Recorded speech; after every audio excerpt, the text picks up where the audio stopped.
Hello students, आज हम पढ़ेंगे होम मैनेजमेंट। देखिए, हमने लास्ट क्लास में क्या डिस्कस किया था। होम मैनेजमेंट की परिभाषा पढ़ी थी, होम मैनेजमेंट का अर्थ जाना था और होम मैनेजमेंट का महत्व जाना था। आइए आज हम क्या देखेंगे, गृह प्रबंधन की धारणा क्या क्या है और गृह प्रबंधन के लिए कौन कौन से आवश्यक गुण होने चाहिए। तो गृह प्रबंधन की धारणा यानी कि पहले हम समझ लेते हैं कि धारणा क्या होती है। देखिए, धारणा क्या होती है कि जब हम किसी विषय के बारे में बिना सोचे समझे उस पर हम एक भरोसा कर लेते हैं या एक विचार कर लेते हैं कि ये चीज सही है। मतलब कि सुनी सुनाई चीजों के प्रति हम धारणा बना लेते हैं, पर ये नहीं समझते हैं कि वो चीज सही होगी या गलत होगी। ठीक है, तो उसको क्या कहा जाएगा, धारणा। तो देखते हैं, आइए गृह प्रबंधन की धारणा।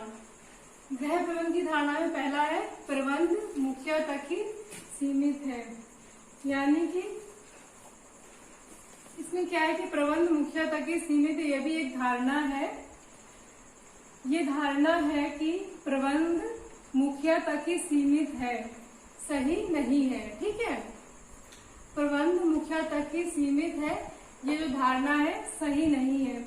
किसी भी परिवार के निर्धारित लक्ष्यों को प्राप्त करने के लिए सभी सदस्यों को सामूहिक प्रयास करने पड़ते हैं।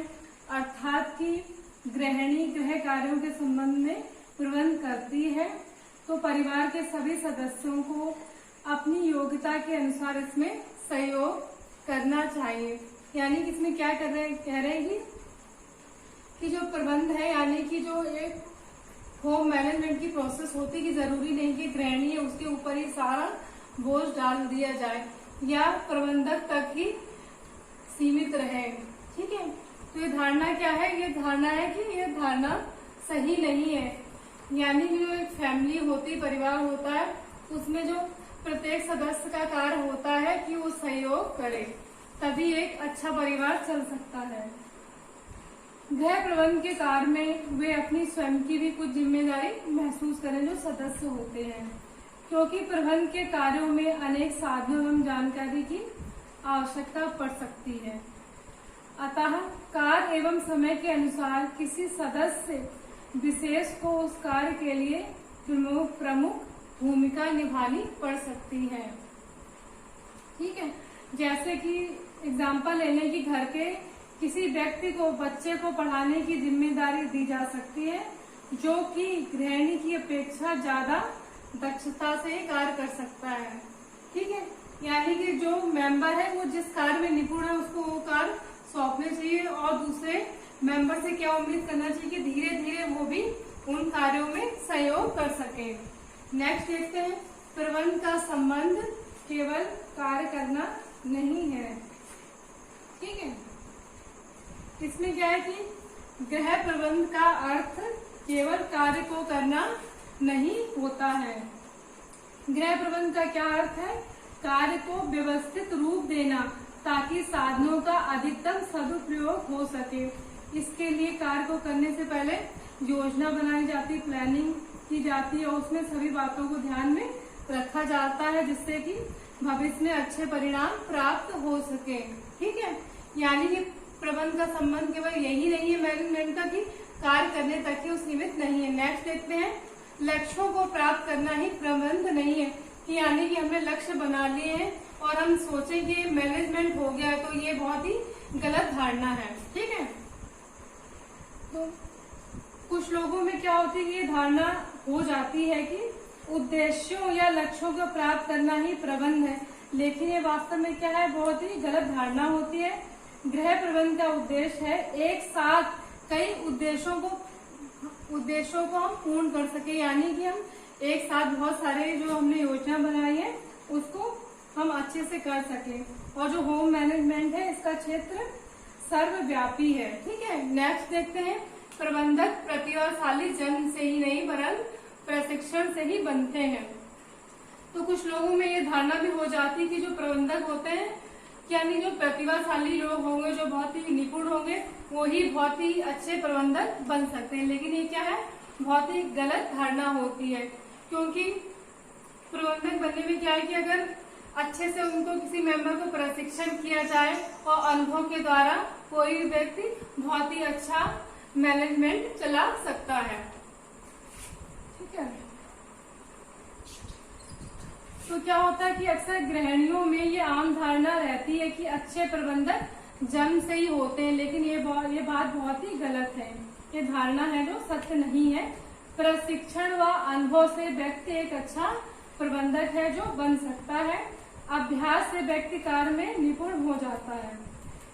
तो यहाँ पे कहने का तात्पर्य क्या है कि परिवार की प्रारंभिक अवस्था में गृहिणी अनुभव, ज्ञान और कार्य कुशलता में निपुण नहीं होती है, परंतु धीरे धीरे अपना उत्तरदायित्व निभाते निभाते वो क्या होती है कि एक मतलब उसमें वो दक्ष हो जाती है हर कार्यों में। नेक्स्ट हम देखते हैं गृह प्रबंधक के आवश्यक गुण कौन कौन से हैं। ठीक है, तो गृह प्रबंधक ही घर को कुशलता पूर्वक संचालित करता है और घर की कुशल व्यवस्था, परिवार की सुख समृद्धि हो गई, संपन्नता गृह प्रबंध के गुणों पर ही निर्भर करती है।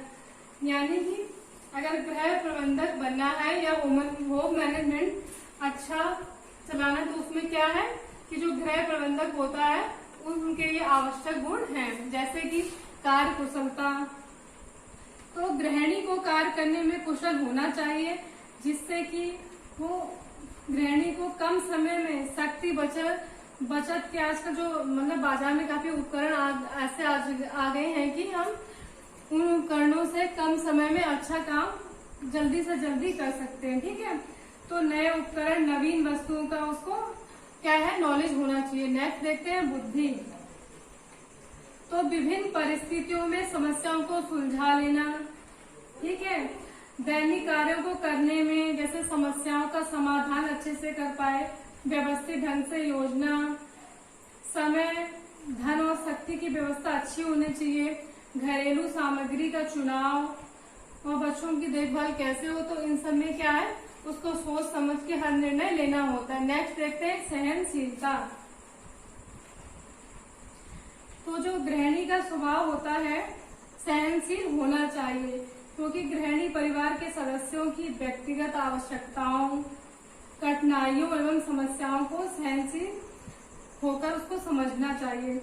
उसे उनको सहनशील रहकर स्नेह पूर्वक समझना चाहिए, जिससे कि क्या होगा, अगर वो गंभीरता से हर सदस्य की बातों को सुनेगी, समझेगी, तो उनको क्या है वो अच्छे से समझ पाएगी और घर में जो परिवार में कलह की स्थिति उत्पन्न नहीं होगी। नेक्स्ट देखते हैं उत्साह।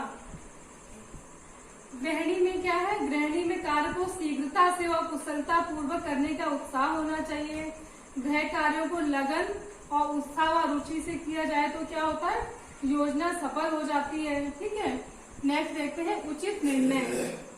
गृहिणी को गृह प्रबंध प्रक्रिया के हर चरण में जैसे कि प्लानिंग करते, नियोजन, संगठन, नियंत्रण आदि में बहुत सारे निर्णय लेने पड़ते हैं। तो जीवन में अनेक समस्याएं उत्पन्न हो जाती है, जिनका उचित समाधान वो कैसे करेगी, उचित निर्णयों की वहां पे उसको आवश्यकता पड़ती है।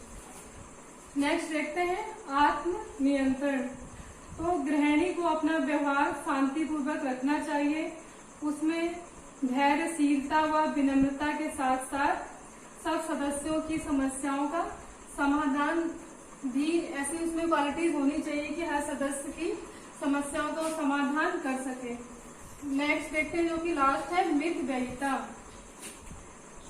गृहिणी पर घर का आर्थिक उत्तरदायित्व तो सबसे ज्यादा होता है, तो उसको क्या करना चाहिए, बजट बनाकर आय व्यय का सही संतुलन रखना चाहिए, जिससे कि घर का व्यय सोच समझकर किया जाए और घर के सभी सदस्यों की जो आवश्यकता है उनकी पूर्ति हो सके। तो स्टूडेंट आज की क्लास में हमने क्या क्या पढ़ा, गृह प्रबंध की धारणा देखी, यानी कि कॉन्सेप्ट ऑफ होम मैनेजमेंट। उसके बाद हमने देखा गृह प्रबंधक के एक अच्छे और सफल गृह प्रबंधक के लिए क्या क्या आवश्यक गुण होने चाहिए। अब आपसे मिलेंगे नेक्स्ट क्लास में। Thank you.